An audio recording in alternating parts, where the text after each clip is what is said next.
O nome da pregação de hoje é O Cristão e o Trabalho. E aí eu vou dar seguimento aqui, vou dar continuação. Vou dar seguimento, tá certo? Na dúvida, vou continuar a minha série baseada em Êxodo. Êxodo capítulo 28 é o tema aqui, são as vestes de Arão. Vamos lá, Êxodo 28, versículo 3.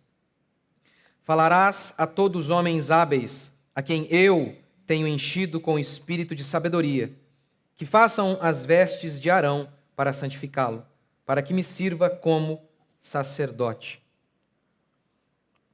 Homens hábeis e cheios do Espírito seriam os alfaiates. Só pelo Espírito Santo, um sacerdote poderia oficiar como sacerdote. Ninguém duvida disso. Ninguém duvida que antes de o sacerdote ir para a obra de Deus, o templo de Deus, que antes de um pastor pregar, eles deveriam dizer: ó Deus, reveste-me do teu poder, capacita-me, Senhor, para que eu faça a tua obra, haja visto que nenhum homem por si só pode realizar a sua obra. Nenhum de nós duvida que somente por meio do Espírito Santo nós podemos fazer a obra de Deus. Mas muitos não oram antes de trabalhar.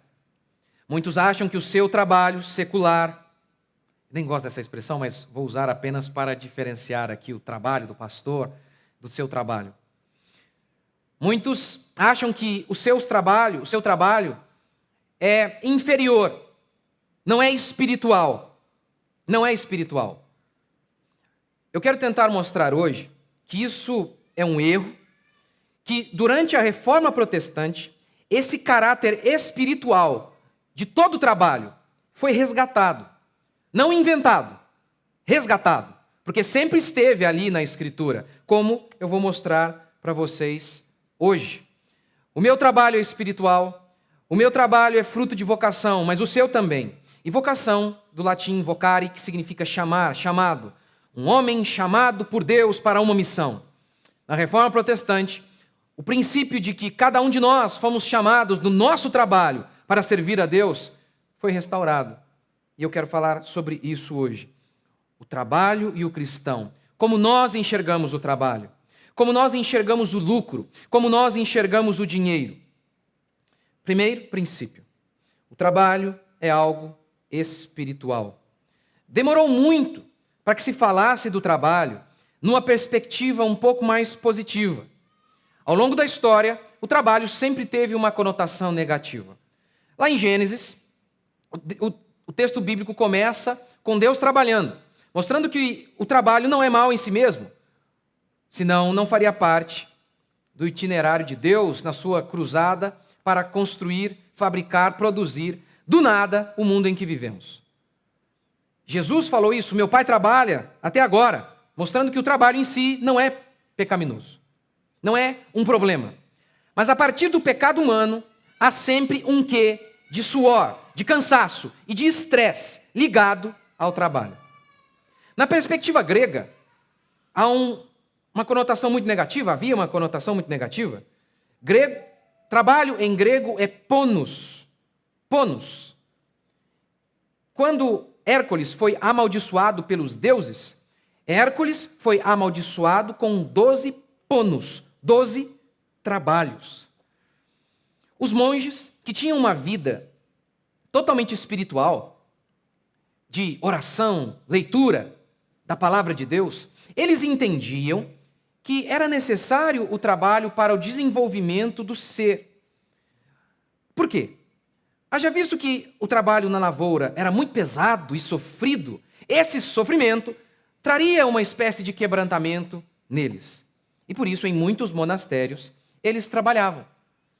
Eles trabalhavam no sol a pino. Mas veja, até aqui, em que se executa o trabalho por ver algo positivo, é na realidade como um meio, porque se vê o trabalho como algo negativo, como algo desgastante. Mas esse desgaste, de alguma maneira, quebrantava o espírito. A visão negativa na Idade Média era sobre o trabalho, a tal ponto de apenas 1/3 Um terço da população adulta, um terço dela estava nos monastérios. Um terço. Por quê? Os trabalhos eram considerados de segunda categoria. Ser padre, trabalhar no serviço religioso é que era o ápice. E os outros eram serviços inferiores. A conotação negativa do trabalho também se estendia ao dinheiro. Ao dinheiro. Você verá nas ordens católicas, no movimento católico, ordens mendicantes. Pessoas que fizeram pacto de pobreza. Pacto de pobreza. O mais famoso, Francisco de Assis, que chegou a dizer: eu me casei com a pobreza, vendo na riqueza um mal em si mesmo. Algo que nós, protestantes, baseados na Escritura, de maneira nenhuma enxergamos assim. A matéria não é neutra, como eu já expliquei para vocês em outras oportunidades. Esqueça da cédula. Isso não é nada, isso é só um papel, isso é só um meio de troca. Pense na riqueza mesmo, que é tudo aquilo que nós produzimos. O minério, a lavoura, o gado, a pecuária aí. Enfim, tudo de riqueza que existe. Quando Deus criou toda a matéria, Ele disse, é neutra. Não, Ele disse, é boa. É boa. Sim, a riqueza é boa em si mesma. Ela não é negativa e nem mesmo neutra. Ela é boa em si mesma. Mas, pastor, não pode se tornar um ídolo? Pode. O amor a ela faz dela um ídolo. Mas não ela em si mesma. Não a riqueza em si mesma. Assim como, por exemplo, Maria. Maria em si mesma não era um ídolo. Ela não era em si mesma amaldiçoada. Ela era uma bênção, foi uma grande mulher de Deus, como poucas que pisaram neste mundo. Ela era uma bênção. Mas o coração humano fez dela um ídolo. O mesmo se dá com a riqueza. A reforma protestante, ela resgata esse princípio aqui de Êxodo, que vê naquele homem que vai fabricar a roupa do sacerdote, vê nele a atuação do Espírito. Não apenas o Espírito agindo sobre o sacerdote que fala, mas o Espírito agindo sobre o alfaiate que faz, que fabrica. Lutero, um dos elementos mais importantes para que a reforma protestante tivesse êxito, tivesse um grande resultado como teve, foi a invenção da prensa, o surgimento da gráfica, a impressão em larga escala. Lutero chegou a dizer que ele considerava aquilo, a prensa, como um dom de Deus. Um dom de Deus. No livro A História da Reforma, o historiador diz o seguinte: mais livros foram impressos de 1460 a 1500, ou seja, num período de 40 anos, do que os escribas e monges haviam produzido durante toda a Idade Média. Tudo por conta da prensa, da invenção da prensa. O primeiro livro a ser impresso foi a Bíblia de Lutero, traduzida para o alemão. Outros homens de Deus haviam iniciado um grande trabalho, mas eles não foram tão longe quanto Lutero. John Huss, John Wycliffe, por exemplo. E por quê? Porque eles não tinham a prensa. As ideias de Wycliffe andaram devagar por meio de suas cópias de manuscritos, escritos à mão. As ideias de Wycliffe andaram devagar pelas cópias manuscritas. As ideias de Lutero correram por meio da prensa. Correram. Não apenas Lutero via naquela fabricação de um objeto, algo espiritual, um dom de Deus, mas quando um sapateiro se aproximou de Lutero, a velha história. O que farei, Lutero? Talvez pensando que o seu trabalho era algo de segunda categoria, inferior ao trabalho de um pregador do Evangelho, pensando, talvez Lutero me instruirá a ir para algum monastério. E Lutero então o questiona, o que você faz? Eu sou o sapateiro. E Lutero então o instrui. Então vá para casa e faça o melhor sapato que você puder para a glória de Deus. Max Weber, que escreveu A Ética Protestante e o Espírito Capitalista, ele queria entender por que em países protestantes como Alemanha e Inglaterra, esses países, eles se desenvolviam culturalmente, socialmente, economicamente, enquanto países católicos como Portugal e Espanha estavam para trás. E ele concluiu que tinha a ver com o espírito protestante. Falou um monte de besteiras, mas acertou em alguns pontos. Acertou. Ele disse o seguinte: o calvinismo, que é um dos principais ramos do protestantismo, o calvinismo é precisamente a primeira ética cristã que deu ao trabalho um caráter religioso. Como assim um caráter religioso? Como assim um caráter religioso? O que um pastor faz quando ele sai de casa? Ele pensa: eu trabalho para Deus. Eu sirvo ao Senhor. Não importa o que aconteça, se os homens não me recompensem de acordo com o que eu faço, eu sirvo a Deus. Eu vejo o meu trabalho como missão de Deus. Esse é o caráter religioso do trabalho. Ao olhar para o seu trabalho e não ver apenas um meio para ganhar dinheiro, mas ver como uma missão de servir a Deus ao servir o próximo, ao solucionar um problema do próximo, ao realizar um sonho do próximo, ao alegrar a vida de nossos semelhantes. A Reforma Protestante restaurou esse caráter espiritual do trabalho. O puritano William Tyndale disse: há uma diferença entre lavar louças e pregar a palavra de Deus, mas no tocante a agradar a Deus, nenhuma diferença, em absoluto. William Perkins disse: a ação de um pastor em guardar ovelhas é um trabalho tão bom diante de Deus como a ação de um juiz ao sentenciar. Esse era o espírito protestante, que moldou aqueles homens, que moldou aquela época. Ver o seu trabalho como algo espiritual. Não apenas o médico é vocacionado, não apenas o pastor é vocacionado. Todos nós temos a nossa missão recebida por Deus, seja o alfaiate, ou seja aquele que inventou a prensa. Todos nós somos cheios de Deus para executar o nosso trabalho. Mas essa ideia, mais uma vez, parece que se perdeu nas igrejas.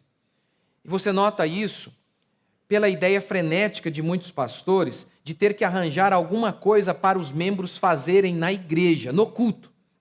Porque senão as pessoas não estão servindo a Deus. Em algumas igrejas isso se materializa da seguinte maneira: todo mundo tem que cantar. Já contei para vocês, né? Fui a uma igreja pregar, não lembro quantas pessoas havia na igreja, mas eu sei que todo mundo cantou. Todo mundo. E aí, chegou a minha vez, e eu ia pregar ainda, né? Chegou a minha vez e o do Júnior, que estava comigo. E aí, foram dando o microfone para mim. Eu falei: não, moço, eu não canto não. Já não passa vergonha na minha igreja, mas lá eu sou obrigado. Aqui não. E aí, deram para o Júnior: não, vem. Não, eu não canto. Não, mas canta. Se você não faz alguma coisa no culto, no prédio da igreja, você não está servindo a Deus. A mulher que tem a missão de mãe, gente, olha a palavra. Missão, a mulher será conservada na missão de mãe. Não é serviço a Deus. Não é. É por isso que, inclusive, muitas agora querem ser pastoras, porque ser mãe, pregar para o filho é pequeno demais. É algo insignificante. Não é serviço a Deus. Não é. É serviço a Deus se for no prédio, se for no culto. Se for no culto. Essa conotação errada tomou conta, mais uma vez, dos cristãos. Mas a perspectiva cristã é esta: o trabalho é algo espiritual. Segundo, qual é o motivo do trabalho? Por que nós trabalhamos? Para a glória de Deus. Deus enche com o seu espírito aqueles homens para que eles fabricassem aquelas roupas, para que o nome de Deus fosse exaltado. Tudo que Deus faz é para a sua glória. Quer comais ou bebais ou façais qualquer outra coisa, fazei tudo para a glória de Deus. Todo ser que respira deve glorificar a Deus. Tudo que existe é para Ele, porque por Ele, por meio dEle, para Ele são todas as coisas. E, obviamente, o trabalho também. O objetivo do trabalho é glorificar a Deus. O objetivo do trabalho não é, em primeiro lugar, nem mesmo o lucro. E aí, deixe-me dar a perspectiva cristã sobre o lucro, sobre ganhar dinheiro. A visão marxista declara que o lucro é demoníaco, é um demônio. Por quê? Os empresários obtêm lucro por meio de expropriação, de exploração dos trabalhadores. Todo o lucro deles é por meio de exploração. Então, para os marxistas, o lucro tem sempre essa conotação negativa.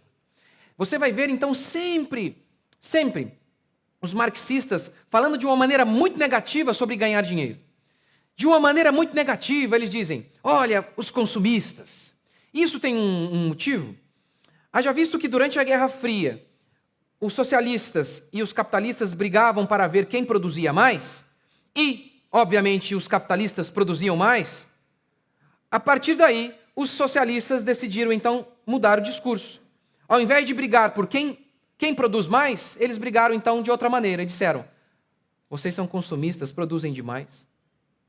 Vocês são materialistas demais. E essa é a visão muito negativa, uma visão negativa sobre o lucro, sobre ganhar dinheiro.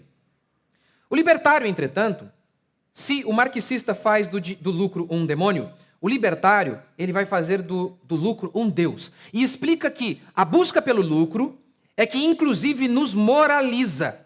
E eu dou um exemplo.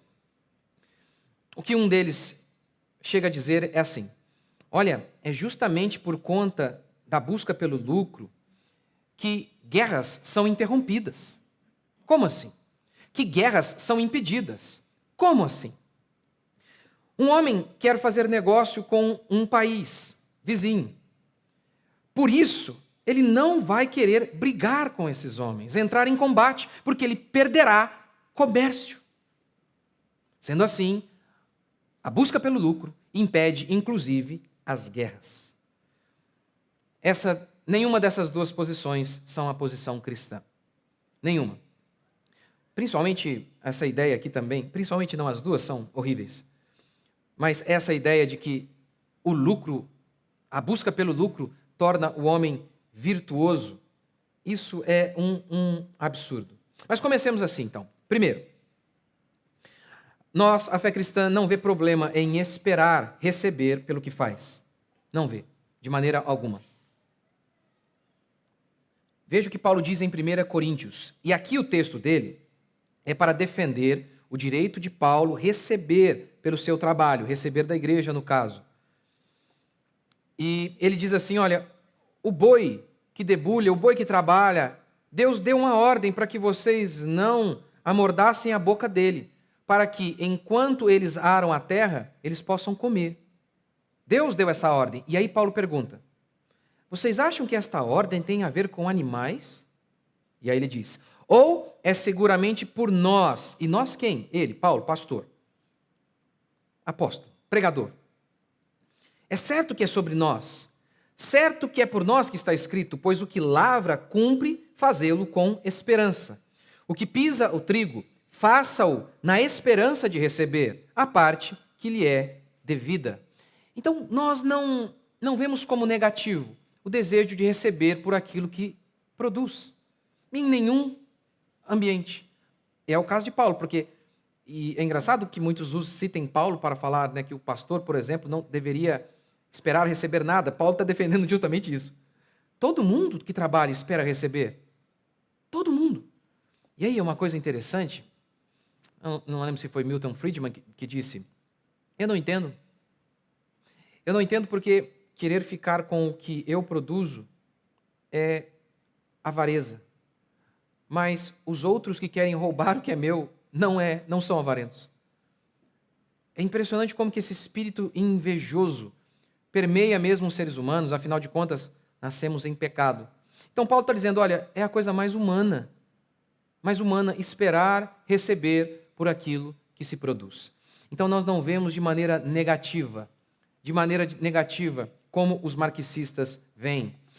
Em Eclesiastes, o autor diz assim, outra coisa que eu vi que é dom de Deus, que a quem Deus conferiu o dom de poder trabalhar e comer do que trabalhou, do que produziu. Isso é dom de Deus. Aquele que planta, vai colher. É uma lei natural em todos os aspectos da nossa existência. Então nós não vemos o lucro, nós não vemos a ideia de receber de acordo com o que você produz, nós não vemos de maneira negativa. Aquele que não tem, até o que não tem vai ser tirado, e aquele que tem, Deus vai dar mais ainda. É óbvio que o aspecto ali era espiritual. e a conotação ali era de algo, de valores espirituais, mas dá essa ideia de você vai receber de acordo com o que você fez, de acordo com o que você plantou. Ora, aquele que não quer trabalhar não coma, diz Paulo. Aquele que não quer se dedicar não deve também esperar receber nada. Não vemos então o lucro de maneira negativa. Mas, por outro lado, a perspectiva cristã que visa a glória de Deus em primeiro lugar. E isso se materializa quando nós servimos o próximo e a nossa família. Nós não cremos que o lucro, que o desejo por ter dinheiro deve vir em primeiro lugar. Não cremos que isso traz virtude, como os libertários dizem. Busque o dinheiro, custe o que custar, e isso trará virtude, vai até impedir as guerras. Mentira! A Segunda Guerra Mundial, ela começa porque Hitler, além de seus complexos de rato, porque eles haviam perdido a Primeira Guerra Mundial e foram humilhados, além da raivinha, também havia cobiça, obviamente. Ele invade os Sudetos, ele invade a Polônia, e por isso começa a Segunda Guerra Mundial. Não satisfeito com as terras que eles tinham, eles queriam mais. A Primeira Guerra começa justamente por cobiça. A Segunda Guerra começa justamente por cobiça. Tiago vai dizer isso. Nada tendes, invejais, matais e guerreais. Mostrando que as guerras têm muito a ver com a cobiça. O amor ao dinheiro é a raiz de todos os males. É por dinheiro que justamente os homens se tornam piores. Aqueles que querem ficar ricos, diz Paulo, pecam, caem em todo tipo de concupiscência e caem mesmo. Um exemplo que eu sempre dou do irmão nosso lá de Lorena, para mostrar que quando o seu foco está no dinheiro, você vai cair em tentação. Ele conserta a televisão e outros aparelhos eletrônicos, recebeu uma televisão, havia um defeitinho lá, pequeno, uma pecinha baratinha, e ele quebrou uma outra peça. Ninguém ia saber, jamais, não havia como. E ele foi e falou para o cara, olha, puxa, eu quebrei sua televisão, eu vou consertar. E na época, acho que foi uns R$600, alguma coisa nesse sentido. Mas você acha que a pessoa que visa apenas o lucro, custe o que custar, você acha mesmo que essa pessoa terá uma inclinação maior para ser honesta? Para abrir mão de dinheiros ilícitos quando a tentação é enorme? É isso que Paulo está dizendo.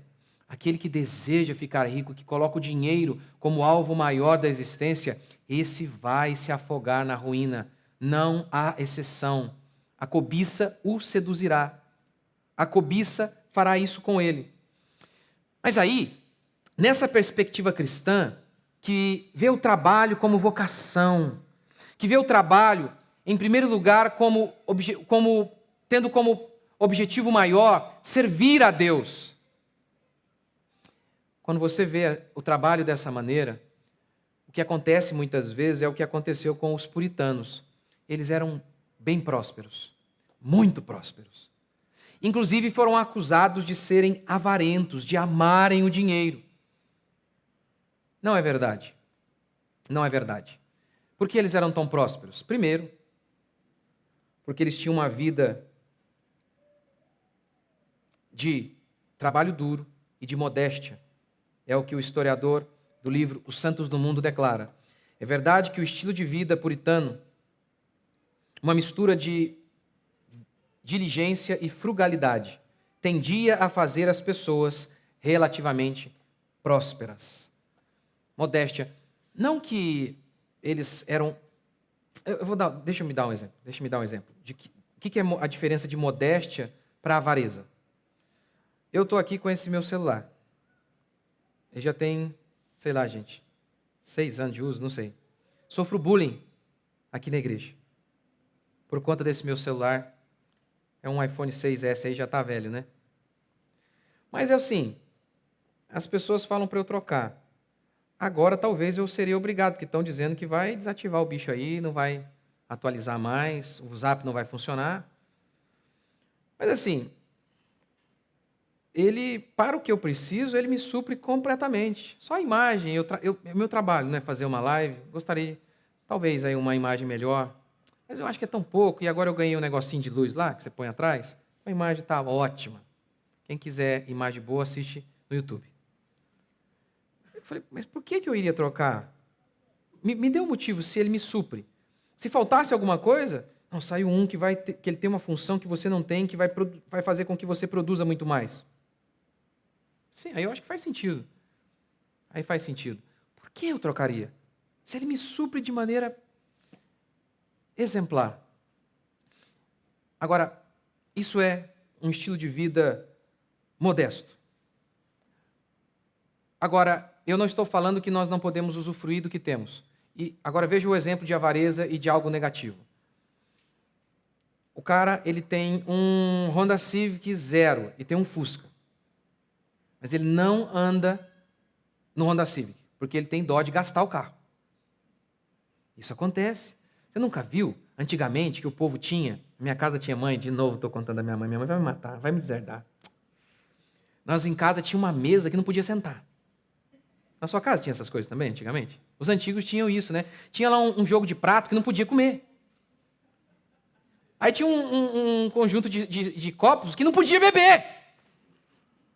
Falei, mas mãe, por que nós não pode sentar naquela mesa bonita lá? Não pode. Mãe, aí a gente tinha lá, né? Eu não lembro como é que chama aquilo, onde colocava os talher, prato, tudo lá, né? Era, como? Aparador. Era cheio de negócio, gente. Um negócio para colocar sopa que eu falava, gente, que coisa linda. Não podia. Não podia. Então, assim, gente, um prato que não pode comer, uma mesa que não pode se sentar a ela. Pelo amor de Deus, né? Eu lembro que...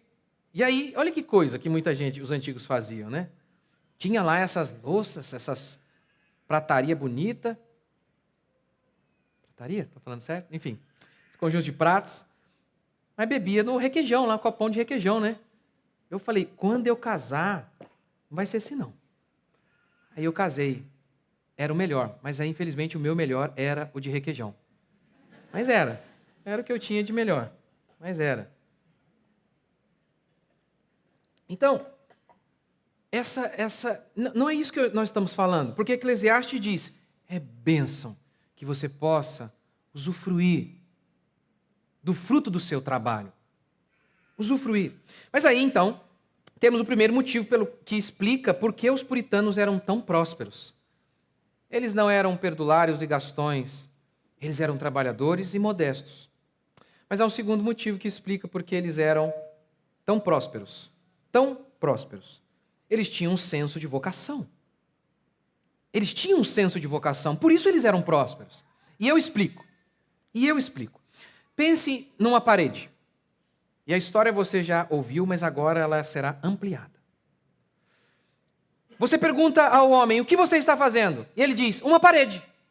É uma perspectiva pequena, tacanha. Talvez não haja tanto ânimo para se fazer apenas uma parede. Você pergunta para um segundo homem que está construindo a mesma parede. E ele diz, eu estou construindo uma casa.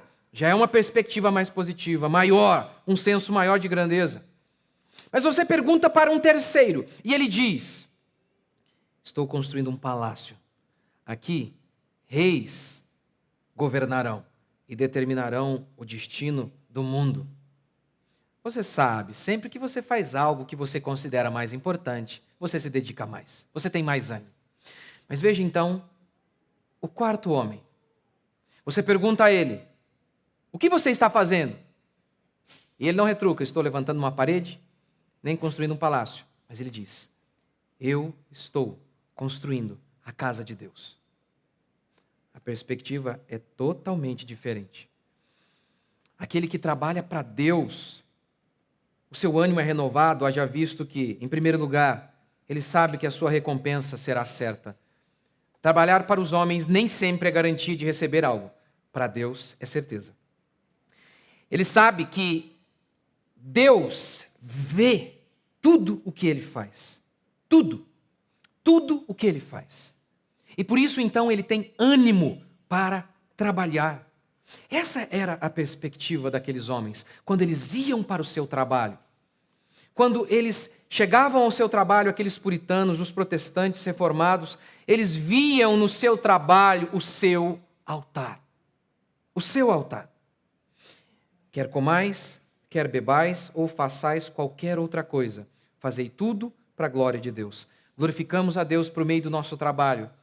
Primeiro, sendo honestos. Assim mostramos que somos diferentes deste mundo, que visa apenas o dinheiro. Glorificamos a Deus assim. Segundo, glorificamos a Deus sendo hábeis, como aqui os homens eram.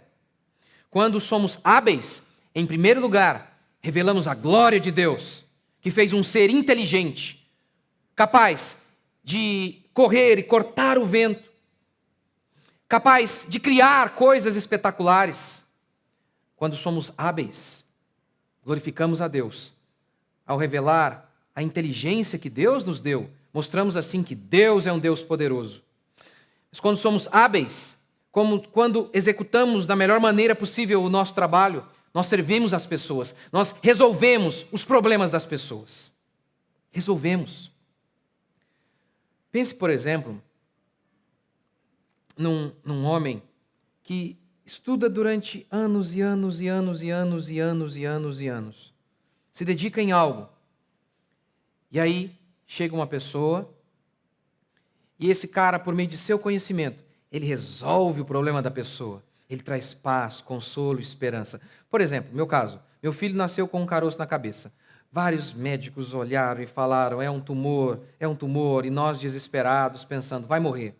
Fomos no especialista e disseram, esse cara é o melhor. Chegamos lá, ele bateu o olho e falou, sem nenhum exame.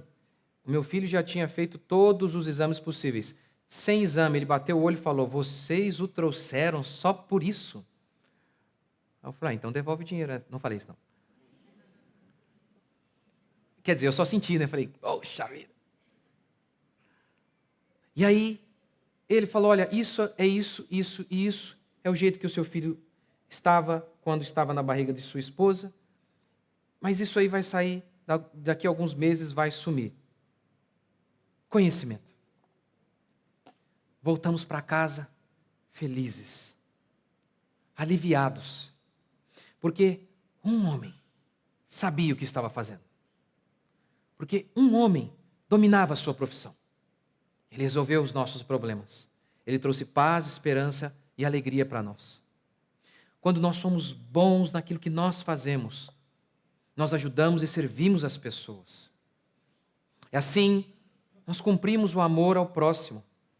Nós abençoamos as pessoas por meio de nossos talentos. Quando nós trabalhamos de maneira porca, quando nós somos incompetentes naquilo que fazemos, nós trazemos angústia para as pessoas. E aí é o meu outro testemunho. Estou lá, a mulher não sabe fazer o documento, gente, da igreja. Por quê? Porque ela não está nem aí, ela é concursada, então, ó, o dela está garantido. Eu tive que estudar, tive que contratar uma contadora e a contadora teve que estudar. Eu e ela estudando para regularizar a situação da igreja. Era um terreno que a gente tinha. Eu falando para a mulher atendente, não é por aí o caminho, entra aqui, aperta aqui. Você imagina uma amante que nem eu chegar em casa chorando. A minha esposa que foi, não aguento esse país. Sério, não tinha jeito. Porque eu chegava na receita, a mulher falava, olha, você tem que isso é pela internet. Aí fui me cadastrei na internet, fiz tudo lá. Aí lá na internet falaram, isso aí é na agência. Falei, vocês estão de sacanagem, né? Aí eu falei, e o que eu faço? Porque a moça lá, não, é porque ela não sabe fazer, é por isso que ela te mandou para nós. E aí, o que eu faço? Pi, pi, pi. Olha a angústia que traz para a gente. Quando as pessoas são incompetentes, não estão aí para nada. Malditos serão julgados por isso. Serão. Minha prima trabalha na rede pública. Ela fala os horrores, as coisas absurdas que os médicos fazem. Os absurdos que eles... Sabe, é coisa assim, está lá a pessoa esperando, eles marcam lá que... Acho que eu não lembro exatamente, mas sei lá, tinha 20 pessoas que eles têm que atender. Eles têm lá a cota deles lá. E aí falta alguém.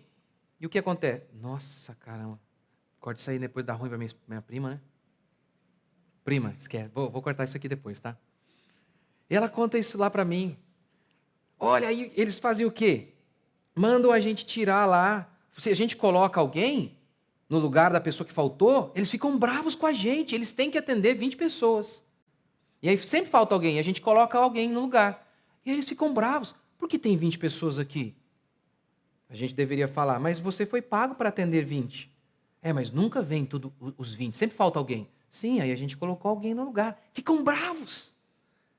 Filhos do diabo. Malignos, pessoas sofrendo lá fora. Mas por quê? Visam apenas o lucro. Diferentemente do que dizem os libertários, quando você visa apenas o lucro, você será mais virtuoso. Mentira! Mentira! Por quê? Você vai lá no SUS e eles tratam você como cachorro. A gente. Também vou naquela desgraça lá. Por quê? Porque ele quer atender o maior número de pessoas rapidamente, recebeu dele e que se dane. É isso. Não está nem aí. Não está nem aí. Quando nós somos hábeis, quando nós somos bons no nosso trabalho, nós glorificamos a Deus, porque servimos as pessoas. E, obviamente, quando você faz isso, você se torna bom. E quando você é bom, mais dinheiro você ganha. Os puritanos eram bons, por isso eles ganhavam mais. Não é que eles eram avarentos. Terceiro, o trabalho é instrumento para nos tornar virtuosos.